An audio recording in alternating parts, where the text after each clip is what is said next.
הקיץ כבר הגיע, ואיתו גם המחנק.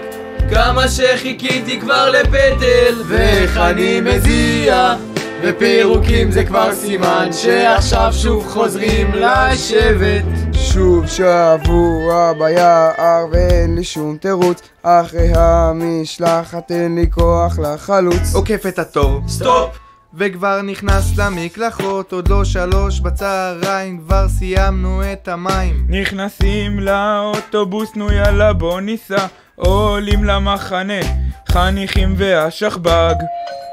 יאללה, קומו לעבוד. הבנו. שיחות שיבוצים, שיחות חולין, כולם משתמטים בכל הצוותים. מרכזים מתייאשים, איזה שבט יא אלוהים. צועק להורים, מתי יהיה תה? אסי אומר לי, עוד רגע חכה. ככה זה צופים, הכל פעם מבולגן, כן גם בשיבוצים עושים מכל דבר עניין. בנות וגם בנים לעבודות הם לא באים. צוות טכני שוב מתריעים על עלייה של חניכים, תמיד בתור למרפאה שלא יגלו מה הסיבה. ומכל השיבוצים כבר נהיה לי כאב ראש. קיץ כבר הגיע, ואיתו גם המחנק. כמה שחיכיתי כבר לפטל, ואיך אני מזיע. ופירוקים זה כבר סימן שעכשיו שוב חוזרים לשבת.